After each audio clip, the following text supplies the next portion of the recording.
সিলেটে বিপিএল এর দ্বাদশ আসর সামনে রেখে প্রস্তুতিতে ব্যস্ত ফ্র্যাঞ্চাইজিগুলো। দেশি বিদেশি ক্রিকেটার, কোচিং স্টাফ ও সাপোর্ট স্টাফদের নিয়ে সুশৃঙ্খলভাবে অনুশীলন করছে দলগুলো। টুর্নামেন্ট শুরুর আগেই ক্রিকেটারদের পারিশ্রমিক পরিশোধ করে আলোচনায় এসেছে রাজশাহীও। এদিকে নিরাপত্তা ব্যবস্থায় পুলিশের পাশাপাশি দায়িত্ব পালন করবে বিজিবিও। সিলেটে শুরু হয়েছে বিপিএল উন্মাদনা। দলগুলি নিজেদেরকে ঝালিয়ে নিচ্ছে বেশ ভালোভাবেই। 6 দলের এবারের বিপিএল এ সিলেটের মাঠে অনুষ্ঠিত হবে মোট 12টি ম্যাচ। সিলেট আন্তর্জাতিক ক্রিকেট স্টেডিয়ামে প্রথম দিনের অনুশীলনে অংশ নেয় 5 বিদেশি ক্রিকেটার নিয়ে গড়া রাজশাহী ওয়ারিয়র্স।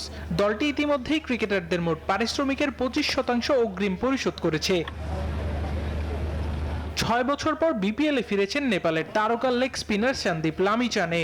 এবছর রাজশাহীর জার্সি গায়ে মাঠ মাতাবেন এই ক্রিকেটার। বাংলাদেশি সমর্থকদের ভালোবাসায় অনুপ্রাণিত হয়ে শিরোপা জিততে নিজের সেরাটা দিতে প্রস্তুত তিনি। That's as simple as possible goal for all of us and give something for the crowd to entertain and bring 2 points for our team.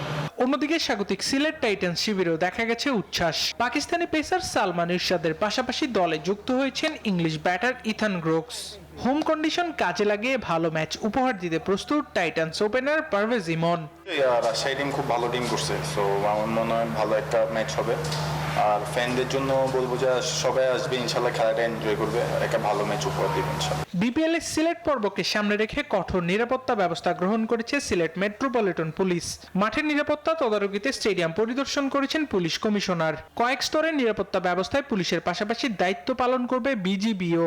বিপিএলটা সুন্দরভাবে সম্পন্ন করার জন্য সকল ধরনের নিরাপত্তা প্রস্তুতি সম্পন্ন করেছি এবং ফাইনাল টাচ হিসেবে আমি নিজে ভিজিটে আসছি। কোনো লুপহোল যদি থাকে সেগুলো আমরা অবজারভেশনে রেখেছি এবং সেগুলো আমরা পূরণ করার চেষ্টা করব।